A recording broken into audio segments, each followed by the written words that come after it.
Transfer of convection can take place in convection से heat का transfer होना। तो ये होता है हमारा गैस एंड लिक्विड के अंदर होता है, सॉलिड में नहीं होता ये। गैस एंड लिक्विड हीट कैसे ट्रांसफ़र करता है? तो हीट जो है ना वो ट्रांसफ़र करता है high temperature to low temperature. High temperature है, ठीक है, आग जलाई, हाई टेम्परेचर है, ऊपर पानी रखा है लो टेम्परेचर का, तो ये नीचे से जब आग देंगे तभी तो ये भी हाई प्रेशर का बनता है, हाई टेम्परेचर का बनता है। देखो मेल्टिंग पॉइंट ऑफ आइस कितना होता है? Melting point of ice 0 degree, ठीक है। 0 डिग्री पे आइस जो है वो पिघलने लगती है, तो मतलब ये चलेगी किस पे? ये माइनस के ऊपर चलती है। 0 से नीचे आते के साथ जैसे कि -1 -2 उसमें बर्फ़ जमती है, 0 के ऊपर पानी हो जाता है, ये 0 के ऊपर बर्फ़ मेल्ट होने लग जाती है। Melting point of wax, wax कितने पे जाती है? 63 डिग्री सेल्सियस पे, इसीलिए हमें वैक्स को गर्म करना पड़ता है उसको मेल्ट करने के लिए, ठीक है। आयरन कितना होता है? 1535 सेल्सियस, इसलिए इसको ब्लास्ट फर्नेस में रखना पड़ता है। 0 डिग्री, 63 और 1535 degree.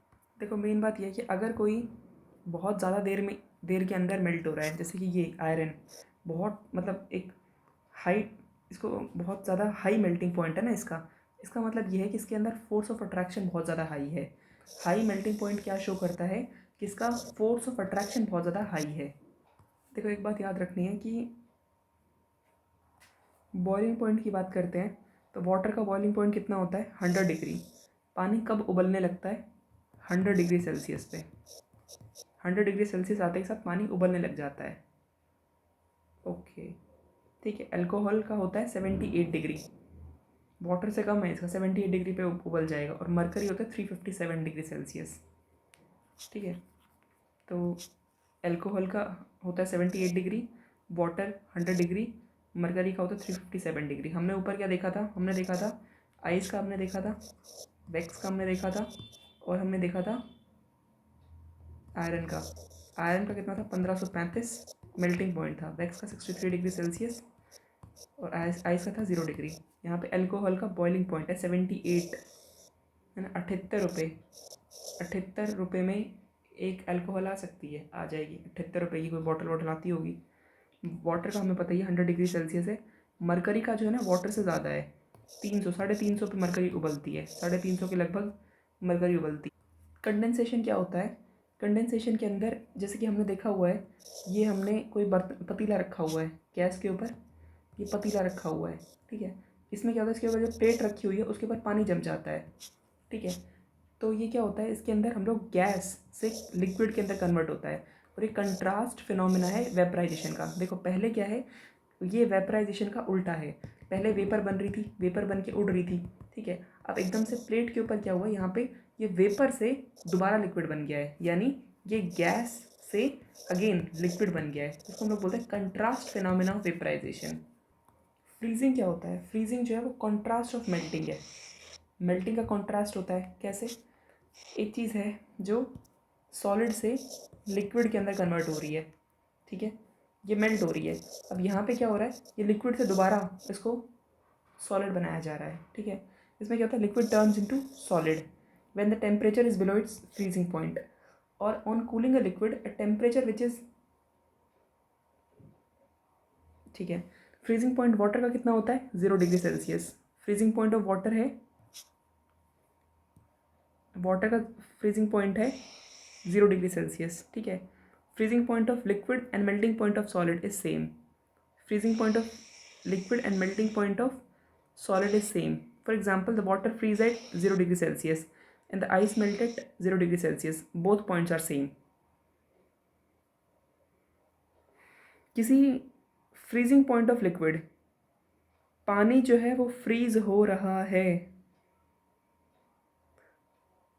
and the melting point of solid is same.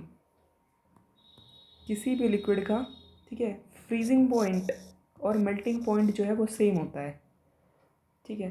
Freezing point is equal to melting point. Ice जो है वो 0 डिग्री पे मेल्ट होने लग जाती है, इमेजिन करके चलना है इसको। और वाटर जो है वो 0 डिग्री के ऊपर फ्रीज होने लग जाता है। तो फ्रीजिंग पॉइंट और मेल्टिंग पॉइंट सेम बराबर हो सकता है। देखो लेटेंट हीट का मतलब क्या होता है कि कितनी हीट की रिक्वायरमेंट है, किस चीज़ के लिए, कितनी हीट की रिक्वायरमेंट है, कितनी हीट की रिक्वायरमेंट है। ये सॉलिड है हमारा, अरे एक सेकेंड यार, ये सॉलिड है हमारा, सॉलिड से लिक्विड में कन्वर्ट करने के लिए या वेपर में कन्वर्ट करने के लिए या फिर लिक्विड को ही वेपर में कन्वर्ट करने के लिए कितनी हीट की ज़रूरत है। ठीक है, लेकिन कंडीशन क्या है, इसमें कोई भी टेम्परेचर को चेंज नहीं करेंगे हम लोग, कितनी हीट की ज़रूरत है, लेकिन हम लोग टेम्परेचर को चेंज नहीं करेंगे। इसको बोलते हैं लेटेंट हीट। एक कांस्टेंट टेम्परेचर के अंदर हम कितनी हीट प्रोवाइड करें कि मेरी जो चीज़ है वो दूसरी चीज़ के अंदर कन्वर्ट हो जाए। मान के चलते हैं कि मैंने टेम्परेचर रखा हुआ है अपनी गैस का, टेम्परेचर मैंने रख दिया, मान लेते हैं कितना रख दिया है, 90 डिग्री टेम्परेचर रख दिया है। ठीक है, तो वो उतना ही टेम्परेचर रहेगा, टेम्परेचर को मैं चेंज नहीं करूँगी। वो कितना कितना हीट के बाद वो जो मेरी मलाई है वो दूध में कन्वर्ट हो जाएगी। ठीक है, तो वही है कि मेन बात क्या है कि टेम्परेचर को नहीं चेंज करना, टेम्परेचर कांस्टेंट रख के काम करना। देखो स्टीम, ठीक है, चाहे वो स्टीम हो चाहे वो वाटर हो, ठीक है, दोनों के दोनों होते 100 डिग्री सेल्सियस के ऊपर ही है। बट अगर हम स्टीम से जलेंगे ना तो हम बहुत ज़्यादा जलते हैं। क्यों? क्योंकि ये लेटेंट हीट को एब्जॉर्ब करके रखता है। सब्लिमेशन के एग्जांपल क्या क्या है? अमोनियम क्लोराइड है, आयोडीन भी इसी का एग्जांपल है, आयोडीन। ठीक है, अमोनियम क्लोराइड है, आयोडीन है, कैम्फर है और नेफ्थलीन है। अमोनियम क्लोराइड है, ammonium chloride, iodine, camphor, naphthalene. Rate of evaporation किसी भी लिक्विड का मैक्सिमम होता है कब? इसके बॉइलिंग पॉइंट पे। एक डॉग है, वो अपनी टंग को बाहर क्यों रखता है गर्मी में? वो इसलिए रखता है ताकि, क्योंकि उसकी जो जीभ है ना वो इवेपोरेट करती रहती है, इवेपोरेट करती रहती है। उसकी उसकी बॉडी के अंदर थर्मो रेगुलेशन होता रहता है, उसकी बॉडी में इवेपोरेशन होता रहता है, उसको ठंडा ठंडा फील होता है इसलिए। देखो गर्मी में ना हम लोग पॉलिएस्टर नहीं पहनते। क्यों नहीं पहनते? क्योंकि जो पॉलिएस्टर है ना ये एब्जॉर्ब नहीं कर पाते हैं वाटर को, इसलिए हम लोग कॉटन पहनते हैं। फ़ैन के अंदर भी क्या होता है? इवेपोरेशन होता है, किसका? स्वेट का। डेजर्ट रूम कूलर के अंदर क्या होता है? इसमें भी इवेपोरेशन ऑफ वाटर होता है। ठीक है,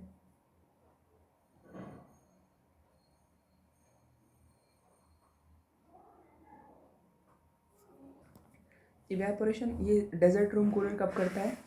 मोर करता है हॉट एंड ड्राई डेज के अंदर। ठीक है, high temperature increases the rate of evaporation. देखो कन्वेक्शन होता है केवल लिक्विड एंड गैस के अंदर। कैसे होता है? क्योंकि कन्वेक्शन के अंदर क्या है कि जो पार्टिकल्स होंगे ना वो दूर दूर होने चाहिए। ठीक है, सॉलिड के अंदर क्या मतलब सॉलिड के अंदर क्या होता है? कंडक्शन होता है। क्योंकि इसके अंदर क्या है कि कंडक्शन का मतलब क्या होता है कि जब हीट ट्रांसफ़र हो रही है किसी मटेरियल के द्वारा। ठीक है, तो ये जो है ना यहाँ पे क्या है कि जो ये जो पार्टिकल्स हैं वो बहुत ज़्यादा क्लोजली पैक हैं। ठीक है, तो यहाँ पे क्या है, ये कंडक्शन कहते हैं इसे। और रेडिएशन क्या हो गया? रेडिएशन एक वो एनर्जी होती है जो किसी सोर्स से आती है। ठीक है, एक ऐसी एनर्जी जो किसी सोर्स से आती है। ठीक है, तो अब ये सोर्स से ही तो आ रही है, यहाँ पे ये आग से आ रही है, आग से आ रही है ना, तो ये किसी सोर्स से आ रही है। ओके, ये कंडक्शन कन्वेक्शन। अब हमने देखा था कि लिक्विड है, लिक्विड के अंदर तो तीनों ही चीज़ें हो सकती है, कंडक्शन भी हो सकता है, कन्वेक्शन भी हो सकता है, रेडिएशन भी हो सकता है। ठीक है, ये कन्वेक्शन जो है लिक्विड के अंदर तीनों चीज़ें हो सकती हैं। लिक्विड के अंदर कंडक्शन, कन्वेक्शन, रेडिएशन। ये यहाँ पे थर्मस की बात कर रहे हैं।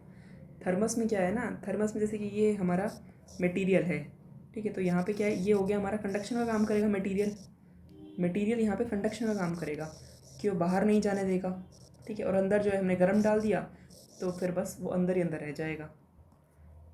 स्टीम जो है वो बर्न करती है। क्यों बर्न करती है? क्योंकि स्टीम के अंदर क्या है, स्टीम के अंदर 100 डिग्री तो होता ही होता है वाटर की तरह, प्लस इसके अंदर लेटेंट हीट भी होती है, तो इसलिए स्टीम जो है वो मोर हीट प्रोवाइड करती है।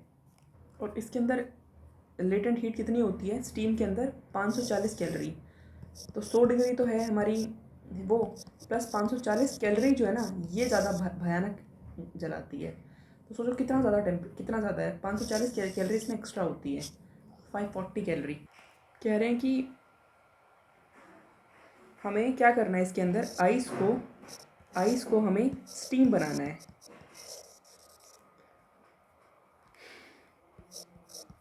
आइस को वाटर बनाने के लिए हमें 80 कैलोरी चाहिए।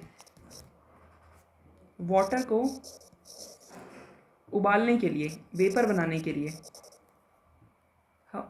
हमें कितना चाहिए? 100 डिग्री।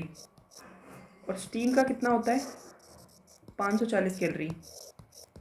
तो टोटल ये हो जाएगा 720। ये याद रखना, ये तो चलो हो जाएगा, 640 तक तो मैं ले जाऊंगी। आइस को वाटर में कन्वर्ट करने के लिए 80 कैलोरीज चाहिए होती। देखो किस टेम्परेचर के ऊपर सेंटीग्रेड और फ़ारेनहाइट सेम आते हैं, तो ये आते हैं -40 पे। अभी कह रहे हैं कि किस टेम्परेचर के ऊपर फ़ारेनहाइट जो है वो डबल हो जाएगा, मतलब ये हमें चाहिए फ़ारेनहाइट = 2C। तो एक फार्मूला याद रखना है,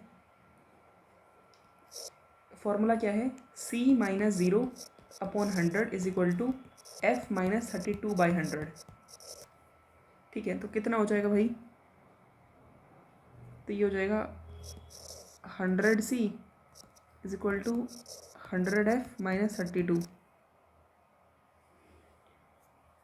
ये 180, सॉरी गलती हो गई है। C - 0/100 = F - 32/180। ठीक है, तो ये कितना हो जाएगा यहाँ पे हमारा? ये हमारा हो जाएगा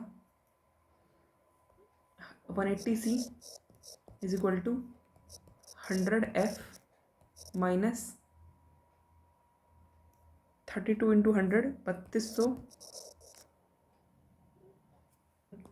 देखो ये फार्मूला याद रखना है, C/5 = F - 32/9। C/5 F - 32/9। ठीक है, तो यहाँ पे क्या है, अब इस क्वेश्चन के अंदर भी यही करेंगे हम लोग। C/5 F = 32 - 9। ठीक है, तो यहाँ पे क्या कह रहे हैं? F = 2C की बात है। ठीक है, तो C/5 = F - 32/9। तो C/5 और F की जगह हम लोग 2C पुट कर देंगे, 32/9। ठीक है, तो ये हो जाएगा हमारा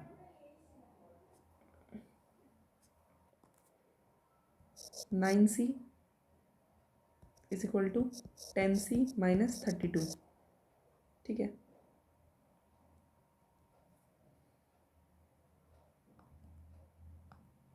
थर्टी टू नहीं, ये 32 5 जा 32 × 5 32 × 5 0 1 160 160। ठीक है, तो -C = -160, C = 160 आ जाएगा। Body temperature of healthy man 37 degree Celsius. 37 degree Celsius, तो हमने कितना देखा? 37 देखा हमने। 37 होता है normal temperature of human body. ठीक है, तो अगर ये केल्विन स्केल पे पूछ ले तो क्या करेंगे? 37 + 273 कितना हो जाएगा? 310 हो जाएगा।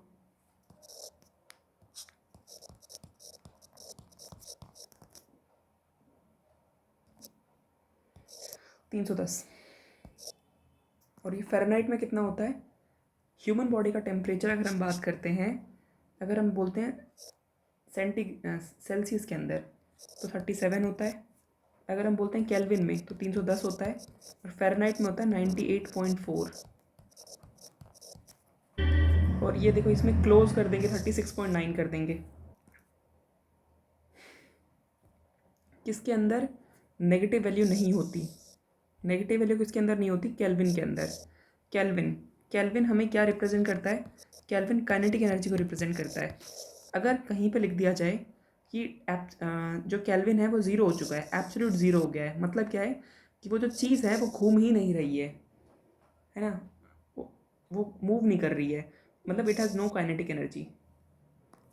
केल्विन का मतलब होता है काइनेटिक एनर्जी से रिप्रेजेंट करते हैं इसको।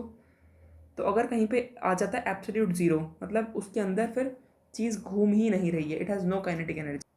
ये क्वेश्चन है कि फ़ारेनहाइट से, फ़ारेनहाइट है इसका 200 F, इसको सेल्सियस स्केल के अंदर लेके जाना है, तो वही F की जगह 200 पुट करेंगे तो इस तरीके से क्वेश्चन आएगा, इसका आंसर ये हो जाएगा।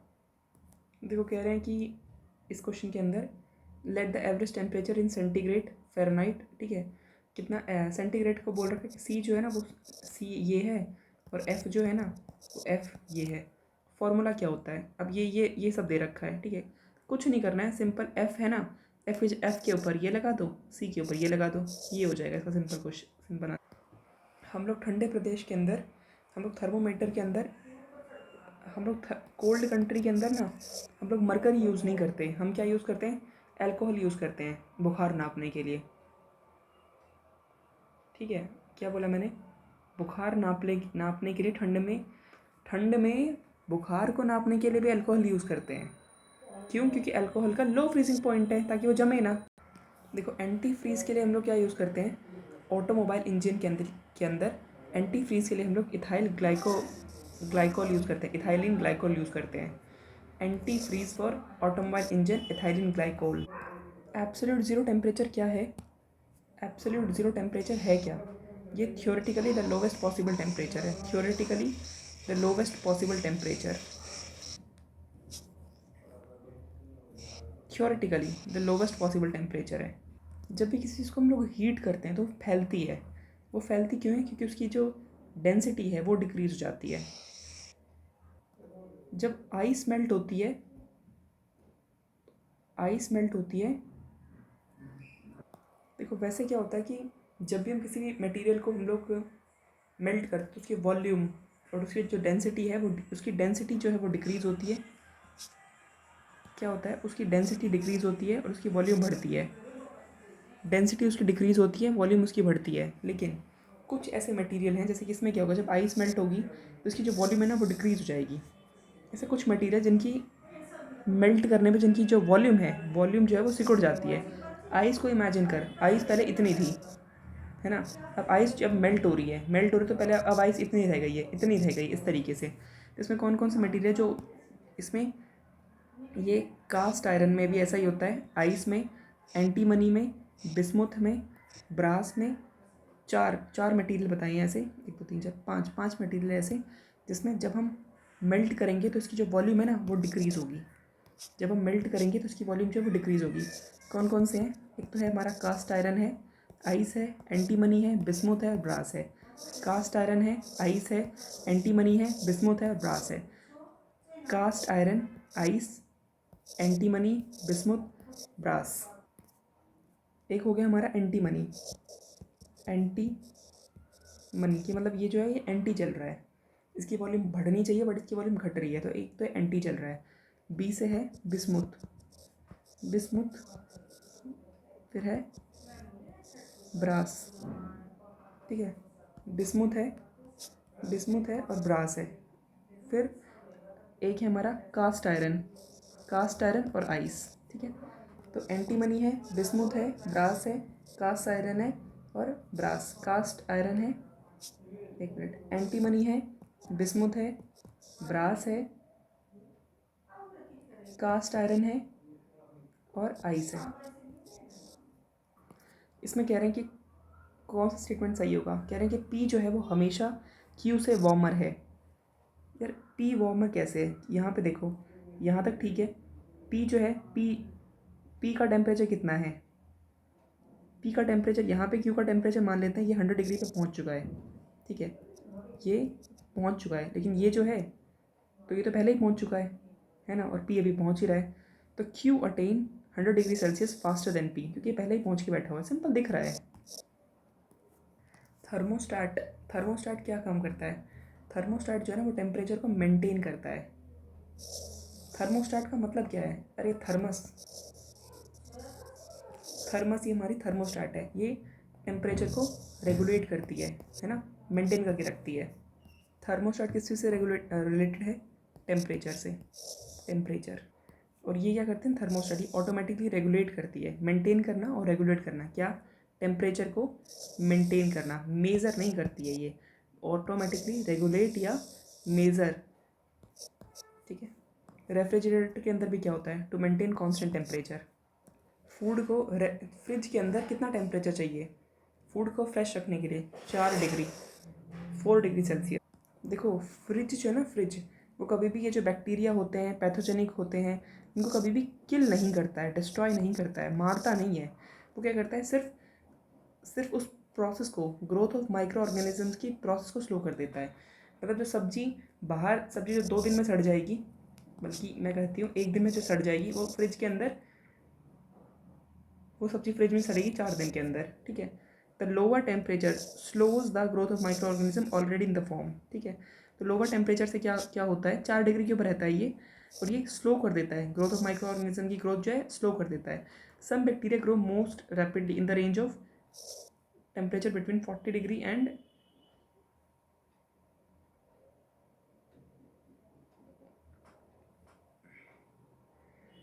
कुछ जो ये होते हैं ना, देखो टेम्परेचर जो है ना 40 से 140 फ़ारेनहाइट के ऊपर बहुत जल्दी ख़राब करता है चीज़ों को। तो एक नॉर्मल टेम्परेचर क्या माना जाता है? 1.7 से 3.3, यानी लगभग 4 डिग्री तक हमें रखना चाहिए। 1.7 से 3.3 तक रखना चाहिए। सॉगी बिस्कुट जो होते हैं वो फ्रिज में रखने के बाद क्रिस्पी क्यों हो जाते हैं? मतलब गिलगिले से बिस्किट जो होते हैं, अगर उनको हम लोग, अच्छा जो जो ये सील जाते हैं ना बिस्किट, इसको अगर हम फ्रिज में रखेंगे तो ये बिस्किट जो है दोबारा से क्रिस्प हो जाएंगे, ठीक है। ये कैसा होता है? क्योंकि फ्रिज के अंदर की जो ह्यूमिडिटी है ना वो लो होती है, और एक्स्ट्रा मॉइस्चर जितना भी होगा वो एब्जॉर्ब हो जाएगा। फ्रिज के अंदर लो ह्यूमिडिटी होती है, और एक्स्ट्रा मॉइस्चर जितना भी होगा वो सारा एब्जॉर्ब हो जाएगा। मतलब बिस्कुट सील जाएँ तो हमें फ्रिज में रख देने हैं। हम ये ड्रिंक है मेरी, ठीक है। ड्रिंक के अंदर हम जब आइस का टुकड़ा मिलाते हैं तो ये जो है वो ठंडी हो जाती है। क्यों ठंडी हो जाती है? क्योंकि ये जो आइस है ना, ये इस ड्रिंक की लेटेंट हीट को ले लेगी, ठीक है। खुद को मेल्ट, आइस क्या करेगी? आइस खुद को मेल्ट करने के लिए इस ड्रिंक की लेटेंट हीट ले लेगी, ठीक है। तो ice take latent heat from the drink for melting, result in cooling of the drink. दोनों सही हैं इसके। देखो जो बड़े वाले जो ये कह रहे हैं कि क्या जो बड़े वाले प्लांट्स होते हैं वो कोल्ड स्टोरेज के अंदर हम लोग क्या यूज़ करते हैं? हमारे फ्रिज के अंदर होता है CFC, ठंडा करने के लिए हमारे फ्रिज में क्या होता है? हमारे फ्रिज के अंदर होता है CFC। लेकिन जो बड़े बड़े फ्रिज होते हैं उसके अंदर क्या होता है? उसके अंदर होता है हमारा अमोनिया, ठीक है। तो कह रहे हैं कि क्या अमोनिया, ये सही है एकदम, बड़े बड़े फ्रिज में अमोनिया होता है ठंडा करने के लिए। तो क्या अमोनिया को हम लोग लिक्विफाई कर सकते हैं?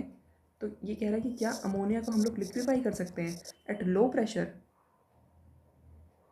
अमोनिया को हम लोग लिक्विफाई कर देंगे लो प्रेशर के ऊपर? नहीं, ये हाई प्रेशर के ऊपर ही लिक्विफाई होता है। अगर बर्फ़ जम गई है ना तो वो रेफ्रिजरेटर की कूलिंग को अफेक्ट करता है। क्यों? क्योंकि आइस जो है वो पुअर कंडक्टर ऑफ हीट है, वो फिर हीट को एब्जॉर्ब नहीं करने देता। जितनी भी हीट होती है ना उसको खुद ही एब्जॉर्ब करके बैठ जाता है। अभी देखा ना ड्रिंक में से उसने कैसे हीट को एब्जॉर्ब कर लिया। तो कभी भी फ्रिज के अंदर कभी भी बर्फ़ जमने नहीं देना है, वो कूलिंग को इफेक्ट करेगा।